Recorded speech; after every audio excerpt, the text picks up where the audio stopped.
Ya, pemirsa, hari ini Barreskrim Polri melaksanakan gelar perkara khusus atas kasus ijazah Presiden ke-7 Republik Indonesia Joko Widodo. Lalu bagaimana hasil dari gelar perkara khusus tersebut? Apakah kemudian menguatkan penyelidikan sebelumnya yang artinya menghentikan kasus ijazah dari Joko Widodo ini atau justru membuka kembali kasus yang ada? Kami akan menghadirkan pembahasannya malam hari ini untuk Anda bersama dengan sejumlah narasumber yang sudah bergabung malam hari ini di Apa Kabar Indonesia Malam. Ada pakar hukum pidana Prof. Suparji Ahmad. Selamat malam, Prof. Malam, Mbak. Sehat ya, Prof? Terima Alhamdulillah. kasih sudah hadir di Apa Kabar Indonesia Malam dan bergabung melalui sambungan Zoom. Ada Komisioner Kompolnas Pak Yusuf Warsim. Selamat malam, Pak Yusuf. Selamat malam Prof. Panji. Malam, Baik. Dan juga bergabung bersama kami di Apa Kabar Indonesia Malam ada Kabarreskrim Polri tahun 2009 hingga 2011 Pak Ito Sumardi. Selamat malam, Pak Ito. Selamat malam, Mbak. Selamat malam, Pak Yusuf. Selamat malam, Prof. Oke, baik.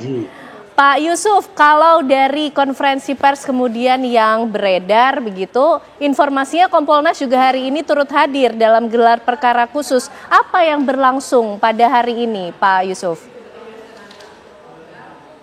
Ya, baik. Gelar perkara khusus itu kan kalau kita lihat di Perkapnya itu karena ada didasari oleh adanya komplain, oleh adanya pengaduan.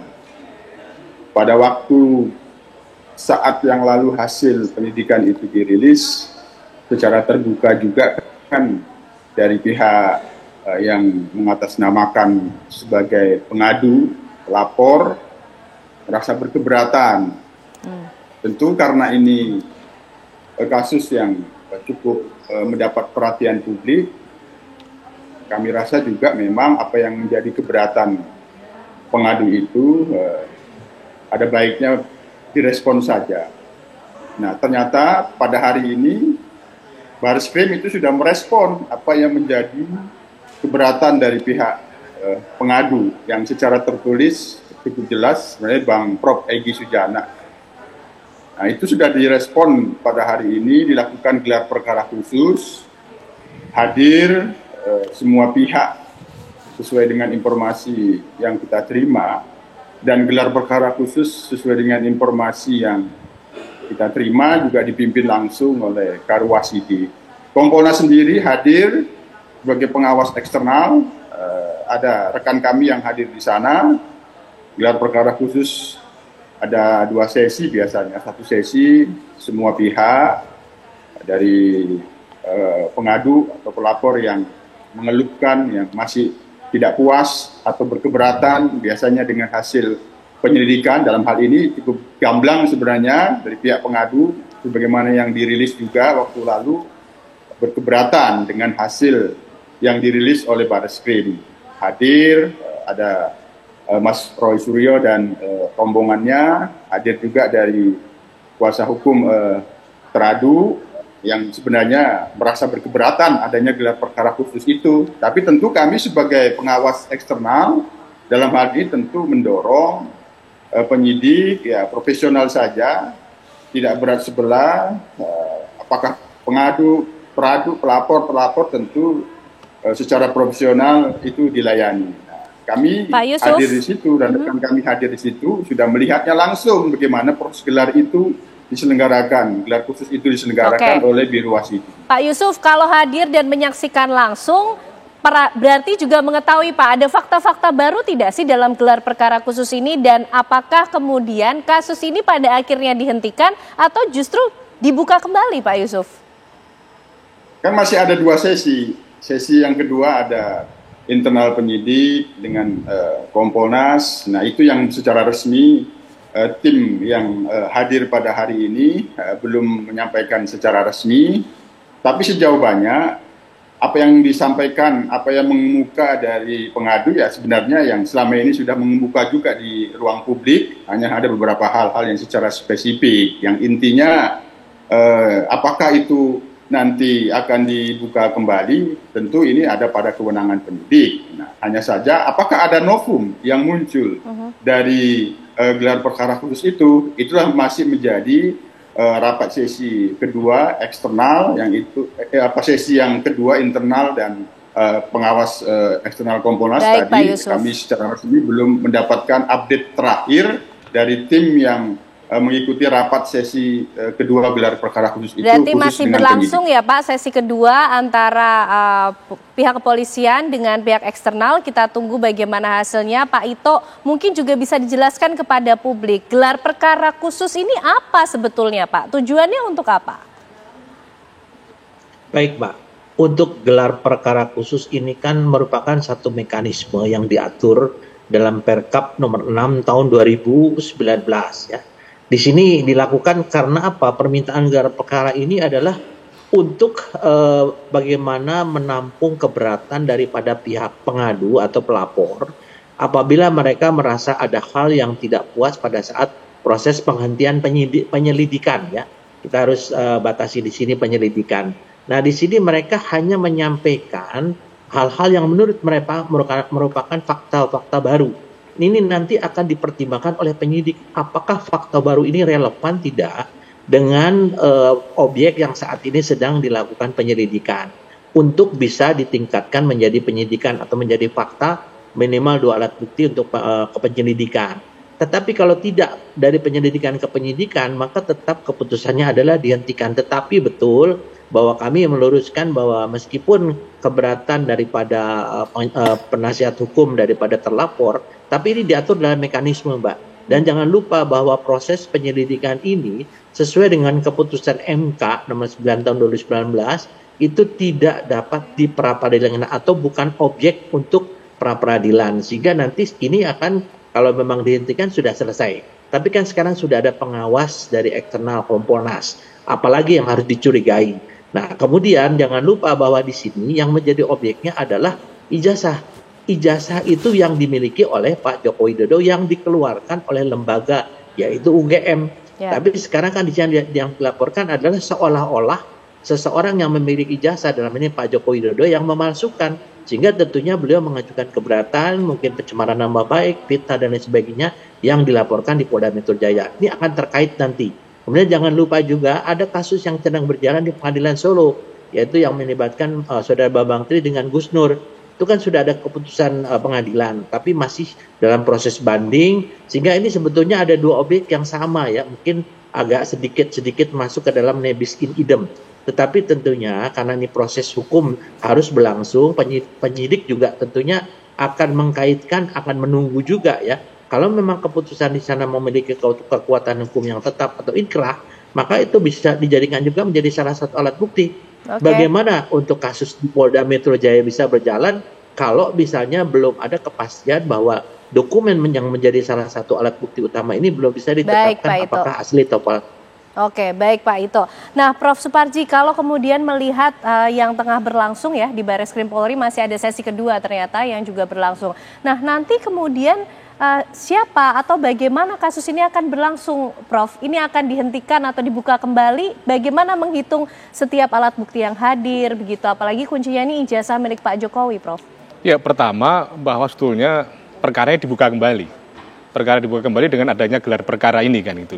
Kalau perkara nggak dibuka kembali berarti sudah selesai. Artinya kita apresiasi bahwa kemudian apa yang dilakukan Barreskrim dalam rangka merespon pengadu, merespon pelapor yang keberatan atas kesimpulan kemarin, yang akhirnya membuka kembali melalui forum gelar perkara. Forum gelar perkara ini ada yang biasa, ada yang khusus. Untuk perkara ini adalah khusus karena ada pengaduan dari masyarakat. Ada 2 sesi, yang pertama adalah paparan dari pengadu, kemudian paparan dari teradu, atau kemudian paparan dari penyidik, dan kemudian diberikan kesempatan masing-masing mungkin secara berimbang kan itu. Nah, setelah itu memang kemudian ada sesi kedua.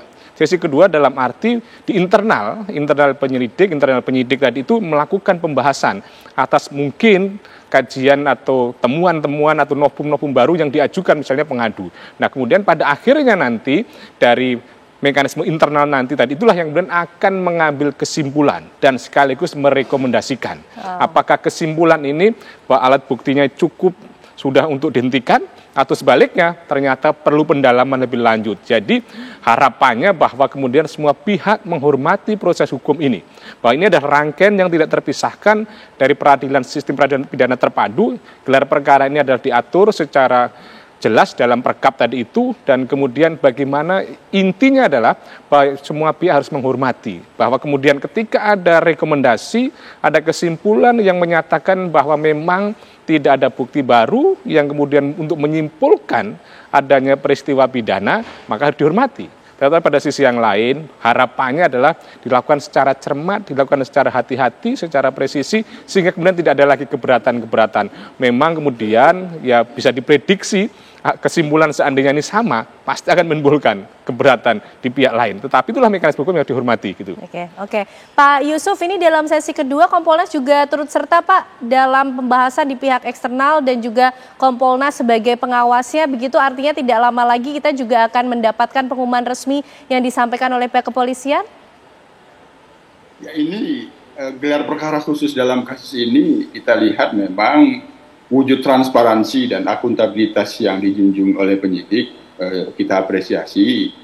Biasanya kita sering menghadiri gelar perkara khusus, kalau sudah sesi kedua itu sudah banyak masukan-masukan di sesi pertama, biasanya kami tidak perlu ikut lagi. Nah, tapi karena ini wujud transparansi dan akuntabilitas yang sebenarnya ini adalah sesi internal penyidik dengan pihak-pihak yang penting, misalnya jarang kita Kompolnas dalam gelar perkara khusus itu bisa sampai sesi kedua, tapi karena ini ingin menunjukkan transparansi dan akuntabilitas penyelidikan yang kemarin sudah dirilis dihentikan ini, ya Kompolnas ikut. Nah, tentu nanti dalam pembahasan itu biasanya kan memberikan apakah itu sifatnya penguatan-penguatan atau saran-saran yang memerlukan tambahan-tambahan untuk memastikan apakah memang ini bukan novum atau ini novum. Saran-saran dan masukan Kompolnas biasanya langsung di situ apabila ikut di dalam gelar yang sesi kedua ini, yang sebenarnya sekali lagi di dalam kebiasaan dan prakteknya itu internal penyidik dengan pihak-pihak tertentu, apakah itu ahli atau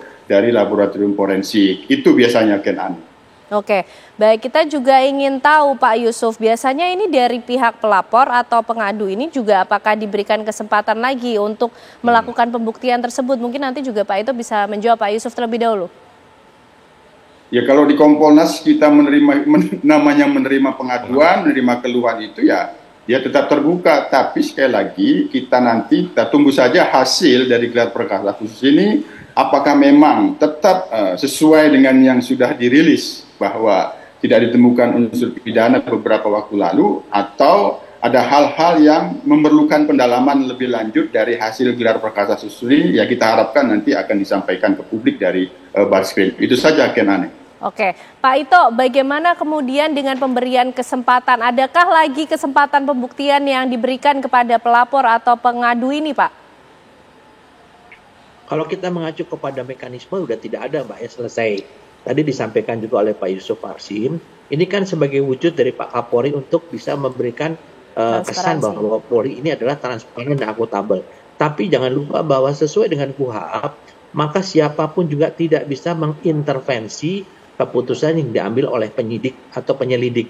Sehingga di sini hanya dilakukan pengawasan apakah memang ada intervensi ataukah memang ada manipulasi atau tidak. Nah, kalau sudah nanti Kompolnas sebagai pengawas eksternal ini sudah melakukan tugasnya, tentunya semua pihak harus bisa menghormati.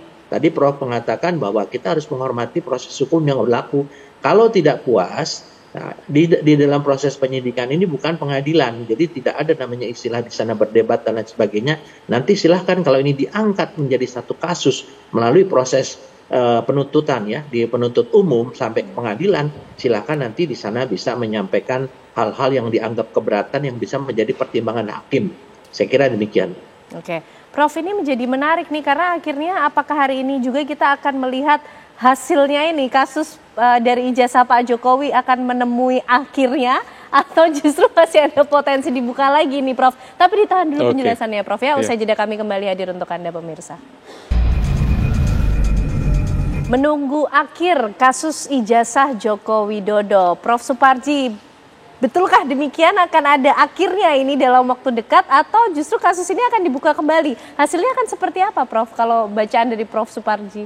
Menurut saya jangan ditunggu, karena tidak akan akhir. Oh gitu, oke. Karena apa? Karena kemungkinan misalnya kesimpulannya adalah sama gitu ya, bahwa ternyata tidak ada peristiwa pidana. kemungkinan tidak akan puas dari pelapor, dari pengadu, bisa saja nanti akan bikin laporan baru. Tadi Pak Ito sudah mengatakan sebenarnya kasus ini sudah pernah ada proses kan, sudah ada yang menjadi terpidana ketika menuduh ijazah ini palsu. Ternyata ada laporan baru lagi, ada beberapa misalnya kasus perdata juga yang kemudian mengungkit atau mengungkap tentang ini. Jadi ini tidak akan berakhir, karena apa? Karena memang tadi itu bahwa memang tidak bisa kemudian memuaskan, tidak bisa kemudian menguatkan keyakinan kalau memang orang sudah tidak punya kepercayaan. Persoalannya kan itu.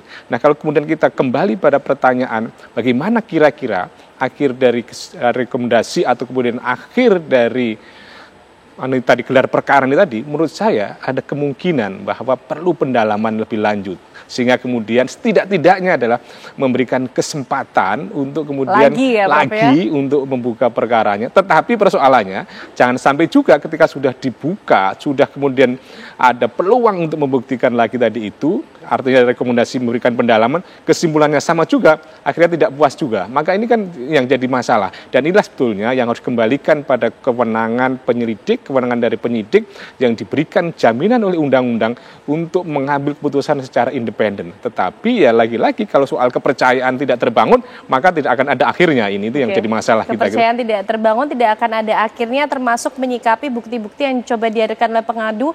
Inikah menjadi novum baru, Prof, yang kemudian membuka kemungkinan kasus ini dibuka kembali? Ya, saya kira memang bahwa apa yang dihadirkan yang kemudian dikualifikasi sebagai suatu novum baru, yang kemudian memiliki kekuatan pembuktian yang mutlak, saya kira masih perlu didalami. Karena sekali lagi bahwa tidak sepenuhnya kemudian mengikat dan kemudian memutuskan bahwa ini adalah sesuatu yang kemudian palsu atau sebaliknya. Jadi untuk itu agar kemudian tidak menimbulkan kegaduhan-kegaduhan baru lagi karena nanti akan berkepanjangan prosesnya ini, maka lebih baiklah diberikan kesempatan bagi penyelidik untuk melakukan pendalaman sampai ada sebuah kesimpulan yang komprehensif, tidak ada celah lagi. Kalau kemarin kan celahnya kan soal bahwa tidak ada gelar perkara. Sekarang sudah ada gelar perkara kan ini. Maka kemudian mestinya itu diapresiasi. Pada sisi yang lain, kalau kemudian ternyata gelar perkara belum mampu memberikan penilaian yang sesuai dengan versi misalnya dari pengadu atau pelapor, maka lebih baik didalami. Sehingga kemudian nanti tidak muncul pertanyaan-pertanyaan lagi, tidak muncul keberatan-keberatan lagi, yang intinya sebetulnya dalam kasus ini bagaimana kemudian para pihak memberikan semacam pencerahan kepada publik tentang bagaimana pengungkapan ini, arti pentingnya apa, tapi pada sisi yang lain juga kemudian tetap ada dalam koridor hukum. Nah, kalau kita yang lihat kan para pelapor ini kan dalam rangka membela keyakinannya, membela kebenaran yang dimilikinya, dalam rangka kepentingan umum, menjaga harkat martabat lembaga kepresidenan. Maka patut kita apresiasi. Tetapi pada sisi yang lain juga harus mengapresiasi bagaimana kinerja penyidik, bagaimana kinerja yang dilindungi oleh undang-undang. Dengan demikian saling menghormati tadi itulah penting untuk dilakukan. Itu. Baik, Prof. Pak Ito, kesimpulannya jangan sampai ada celah lagi begitu. Akankah kemudian pihak kepolisian melakukan pendalaman itu, mencari pembuktian lagi dari masing-masing pihak, Pak Ito? Iya, saya kira mungkin yang disampaikan Prof. Suparji betul, pasti akan ada pendalaman ya. Dan kita jangan lupa juga bahwa dalam azas hukum pidana itu ada dikenal namanya nebis in idem ya, bahwa azas hukum yang melarang ya untuk seseorang itu digugat untuk 2 kali dalam perkara yang sama, sehingga ada putusan pengadilan yang telah inkrah ya, yang penting kita menunggu yang dari Solo. Kemudian juga masalahnya sederhana sebenarnya Pak ya, ini kan objeknya ijazah. Ijazah dinyatakan palsu, kan ijazah itu dikeluarkan oleh siapa? Dibuat oleh Pak Jokowi atau lembaga yang melakukan UGM. UGM mengatakan bahwa ijazah ini asli. UGM ini adalah memproduksi ijazah ini. Nah, sehingga di sini sebetulnya bagi orang pemegang ijazah ini yang dinyatakan bahwa dia memalsukan, tentunya dia keberatan karena dia kan tentunya yang bertanggung jawab adalah UGM. UGM sudah memberikan keterangan di dalam proses penyelidikan. Kemudian untuk identik itu sudah teman-temannya yang pemegang ijazah ini yang lulus dalam waktu yang sama itu juga sudah memberikan, dan yang ditunjukkan adalah semuanya ijazah asli, berbeda dengan disampaikan oleh pihak pengadu yang hanya diambil dari screenshot. Nah, saya kira ini akan menjadi pertimbangan dari penyelidik. Kalau penyelidik mengatakan ini memang tidak ada unsur pidana untuk bisa menaikkan dari proses penyelidikan menjadi penyidikan, sudah selesai, dan tentunya polisi juga harus segera tidak boleh menunda-nunda lagi sehingga ada kepastian hukum di sini. Demikian, Pak. Oke, Pak Ito, tapi dari pihak pengadu ini nampaknya masih terus yakin menghadirkan bukti-bukti yang kemudian dipercayanya bahwa ijazah milik Pak Jokowi ini palsu, Pak Ito. Ya, di sini kan adalah antara fakta dan opini yang nanti akan menjadi pertimbangan daripada penyidik. Penyidik harus berdasarkan fakta, karena itu mereka disumpah dan bertanggung jawab kepada masalah hukum dan kepada Tuhan.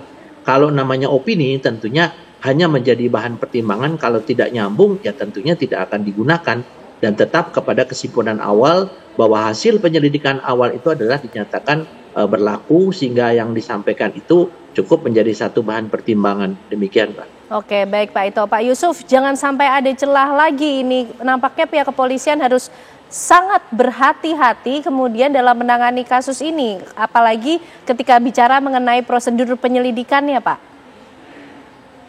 Ya, dipastikan tadi itu dengan pihak pengadu yang berkeberatan dengan Mas Suryo dan teman-teman, setelah terjadi pertukaran informasi dari penyidik dan dari pengadu. Nah, dari penyidik tentu informasinya itu apa yang selama ini dilakukan.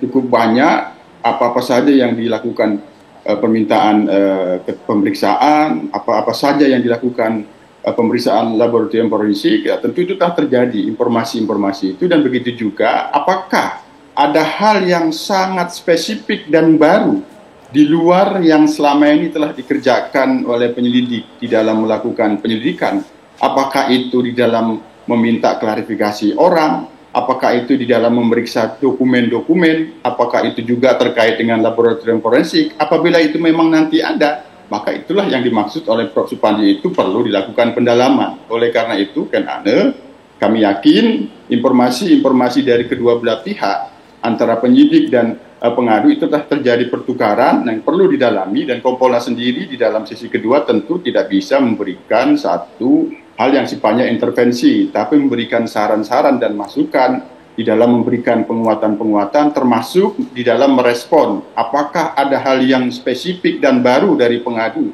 dari gelar perkara khusus di sisi pertama itu seputar itu yang perlu disarankan kepada penyidik. Tapi sekali lagi kita tunggu saja dari hasil gelar perkara khusus ini. Kita berharap kepastian hukumnya tetap diberikan meskipun itu sekali lagi tidak bisa memuaskan. Oke, kepastian hukumnya tetap diberikan meskipun tidak memuaskan bagi pihak yang mana nih ya Pak Yusuf ya. Karena kemudian yang dipermasalahkan mengenai ada tidaknya novum baru, bukti-bukti baru kemudian yang bisa membuat kasus ini dibuka kembali atau berpotensi naik ke penyidikan, Pak Yusuf.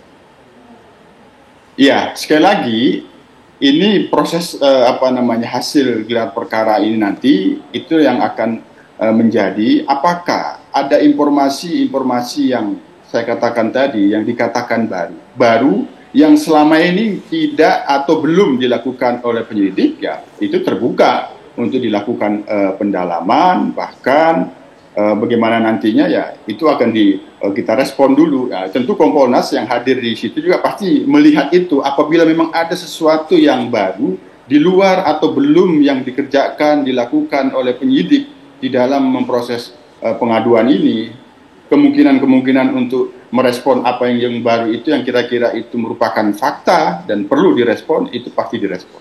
Oke, baik Pak Yusuf. Prof. Suparji, gelar perkara khusus di Barreskrim Polri masih berlangsung sesi keduanya, tapi di Polda Metro Jaya juga ada laporan yang dilayangkan oleh pihak Joko Widodo mengenai pencemaran nama baik, Prof. Yeah. Nah, ini bagaimana keterkaitannya? Apakah bisa saling mempengaruhi, Prof?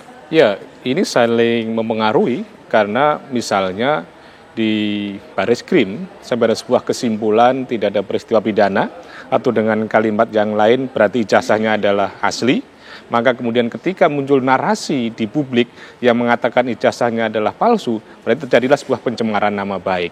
Maka ini akan sangat terkait bagaimana perjalanan kasus yang dilaporkan oleh Pak Jokowi dengan kasus yang Pak Jokowi sebagai terlapor. Maka karena mengingat ini adalah sebagai sebuah satu kesatuan perkara yang tidak bisa pisahkan, tentunya akan terjadi koordinasi yang baik antara Polda Metro Jaya dengan Barreskrim supaya kemudian ada sebuah keputusan yang berkolaboratif, yang sinergis, jangan sampai tumpang tindih antara satu dengan yang lainnya. Maka untuk itu gelar perkara khusus kali ini tentunya salah satu dalam rangka mengevaluasi kinerja dari penyelidik yang telah dilakukan. Apakah sudah benar, melakukan klarifikasi kepada para saksi, menganalisa tentang surat, dan lain sebagainya. Maka untuk itu, dalam forum inilah terjadi pemaparan dari penyelidik untuk sampai pada sebuah kesimpulan yang kemudian tidak ada celahnya. Persoalannya sekarang ini kan sebetulnya karena faktor perbedaan sudut pandang. Perbedaan bagaimana cara memandang kasus ini. Karena tentunya mestinya ditetapkan dulu sudutnya, baru dipandangi. Baru jangan memandangi dulu, baru dilihat sudutnya. Sehingga terjadi pembenaran-pembenaran di satu pihak. Inilah yang kemudian akhirnya tidak ketemu. Karena cara memandangnya adalah berbeda-beda tadi itu. Oke. Nah, malam hari ini juga para narasumber hadir untuk menjawab dari berbagai perspektif. Tentunya Pak Ito, kita juga nanti ingin tahu bagaimana koordinasi yang berlangsung antara Polda Metro Jaya yang menangani laporan dari Joko Widodo dan juga gelar perkara khusus yang tengah berlangsung di Bareskrim Polri. Dijawabnya nanti ya Pak Ito. Usai jeda pemirsa, kami kembali untuk Anda. Baik, kita lanjutkan perbincangan yang menarik pemirsa mengenai kasus ijazah Presiden ke-7 Republik Indonesia Joko Widodo. Pak Ito, bagaimana kemudian koordinasi atau sinergi yang harus dilakukan antara kepolisian dari Polda Metro Jaya dan juga Bareskrim Polri? Mengingat di Polda Metro Jaya juga tengah bergulir laporan yang dilayangkan dari pihak Joko Widodo mengenai pencemaran nama baik, Pak Ito. Iya, tadi sudah dijelaskan oleh Prof. Suparji, Pak, bahwa ini kan objeknya sama. Jadi objek utamanya di sini dari pasal 184 ayat 1 itu adalah dokumen. Nah, jadi ketetapan atau keputusan sementara yang menyatakan bahwa dokumen itu identik dan otentik yang boleh dikatakan itu merupakan dokumen asli, itu akan menjadi alat bukti yang untuk laporan di Polda Metro Jaya bisa berjalan.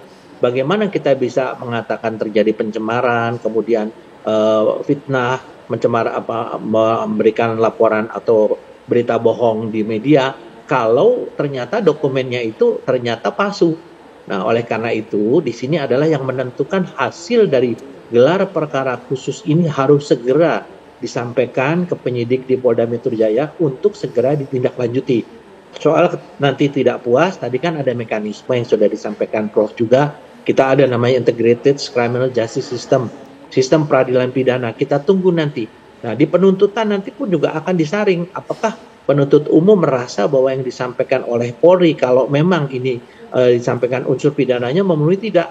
Kalau tidak harus dihentikan. Kalau diterima maka akan diteruskan sampai ke pengadilan. Nah, di pengadilan di sanalah nanti kita akan bisa melihat bagaimana proses untuk mendapatkan satu keputusan hukum yang tetap dan kejelasan bagi masyarakat. Dan untuk drama ini selesai, Mbak, di sana. Kecuali kalau ada laporan. Oke, untuk sudah sampai jadi drama ya Pak Ito ya. Nah, ini karena publik juga penasaran Pak, kalau disederhanakan artinya apakah harus menunggu dulu hasil secara resmi yang diumumkan di Bareskrim Polri, kemudian kasusnya di Polda Metro Jaya baru ditangani, atau seperti apa Pak Ito? Ya pasti dong, pasti kan. Kan sekarang yang disampaikan Prof. Suparji jelas, ini adalah satu kesatuan ya dari satu kasus yang dilaporkan dan yang melaporkan objeknya sama, yaitu ijazah. Ya. Tetapi yang di Polda Metro adalah akibat dari disampaikan bahwa ini ijazah ini dianggap palsu, maka orang itu akan tercemar, merasa difitnahkan. Nah, ini akan bertambah terus, Pak. Sekarang kita lihat banyak lagi kalau menurut saya sudah tidak asli dari aspek hukum lagi ya, mungkin ada hal-hal lain menurut saya pribadi yang membuat masalah ini menjadi berkembang dan membuat masyarakat publik juga semakin bingung gitu. Tapi saya kira untuk hukum ini harus betul-betul diberikan kepastian hukum nanti pada saat penyelidikan dan penyidikan di Polda Metro. Mereka sudah diundang untuk klarifikasi karena ada beberapa hal yang disampaikan oleh pelapor ya dalam ini pihak Pak Jokowi, dan kemudian untuk diklarifikasi tapi mereka tidak datang. Saya kira nanti ini pun akan menjadi permasalahan juga ya. Jadi saya kira mungkin kita tunggu saja nanti bagaimana Polda Metro menerima hasil dari Bareskrim, dan jangan lupa Mbak bahwa sampai dengan penyidikan di Polda Metro itu Biro Wasidik Bareskrim itu akan selalu hadir. Mereka akan selalu mengawal dan pasti Kompolnas akan hadir juga. Kalau enggak nanti ada lagi drama Korea baru nih. Oke, baik Pak Ito. Ini kalau dari Prof. Suparji sebetulnya tidak harus ditunggu karena nggak ada akhirnya. Tapi kalau Pak Ito kita tunggulah. Kalau Pak Yusuf gimana Pak? Di pihak yang menunggu atau ini nggak akan ada akhirnya? Drama Korea ini masih akan terus berlangsung kah Pak Yusuf? Karena yang dikejar juga soal kepastian hukum para pihak, Pak Yusuf. Ya, Jadi kata kuncinya ya kepastian hukum itu yang kalaupun kita harus menunggu kepastian hukum yang itu yang harus diberikan. Kompolnas sendiri akan terus hadir, memantau, mengawasi proses hukum itu. Nah, di Polda Metro Jaya kan pengadunya Pak Jokowi. Kita kan harus menghormati juga haknya, begitu juga yang Pak Jokowi sebagai teradu, kita menghormati pengadu dan pengaduan itu diproses. Ya, tentu masing-masing berbeda penyidiknya, meskipun dalam pengawasan fungsi penyidikan oleh Bareskrim dan kami Kompolnas di Polda Metro Jaya juga akan mengawasi, insya Allah akan hadir memberikan asistensi dan pengawasan di pelaksanaan gelar yang ada di Polda Metro Jaya nantinya. Ya kita harap memang apa yang dilakukan penyidikan dengan laporan pencemaran nama baik ya memang ya ada kata kuncinya juga ada pada ijazah. Nah apabila ijazahnya itu secara pasti, secara hukum memang itu tidak palsu, berarti ini menjadi alat bukti bahwa hak Pak Jokowi mengatakan bahwa ini namanya dicemarkan sehingga menjadi terbukti atau kebalikannya. Tapi yang jelas bahwa kami Kompolnas 2 pengaduan di Bareskrim dan laporan di Polda Metro Jaya ini akan terus kami hadir mengawasi. Itu yang paling utama. Oke, itu yang kita harapkan juga untuk transparansi ya Pak Yusuf. Prof. Suparji, untuk akhirnya seperti apa? Apakah kemudian harus menjawab kepastian hukum saja atau ada yang lain yang juga harus menjadi perhatian, Prof? Ya tentunya polisi kan alat negara yang bagaimana kemudian merepresentasikan kepentingan negara adalah terjaga. Pada dalam hal ini negara melalui alat negaranya berkepentingan tidak ada kegaduhan, tidak ada kerugian yang diderita oleh masyarakat. Maka untuk itu tentunya adalah bagaimana proses hukum itu tidak sekedar konsentrasi pada kepastian, tetapi adalah bagaimana memberikan keadilan dan kemanfaatan. Dengan demikian, apa yang ada dalam kepastian tadi mengandung nilai keadilan dan kemanfaatan. Dan yang menurut saya, yang satu hal yang kemudian menjadi perhatian penting ya, supaya kesimpulan ini tidak menimbulkan keraguan di publik, bagaimana proses merumuskan kesimpulan tadi adalah apa adanya, bukan ada apa-apanya. Sehingga dengan demikian, apa adanya berarti adalah sesuai dengan fakta, sesuai dengan kenyataan, sesuai dengan rekonstruksi fakta berdasarkan barang bukti yang ada, sehingga demikian tidak muncul kecurigaan lagi, tidak ada kata lain, jangan sampai muncul ada dusta di antara kita, misalnya seperti itu. Karena itu akan jadi masalah itu. Dusta di antara kita. Kesimpulan sesuai dengan fakta, tidak hanya kepastian hukum, tapi juga manfaat dan juga keadilan bagi semua pihak. Terima kasih Bapak-Bapak semuanya malam hari ini yang sudah bergabung di Apa Kabar Indonesia Malam. Prof. Suparji, Pak Ito, dan juga Pak Yusuf. Terima kasih, sehat selalu semuanya. Dan pemirsa, usai jeda Apa Kabar Indonesia Malam masih akan kembali hadir untuk Anda dengan pembahasan lainnya bersama dengan Vena Kintar.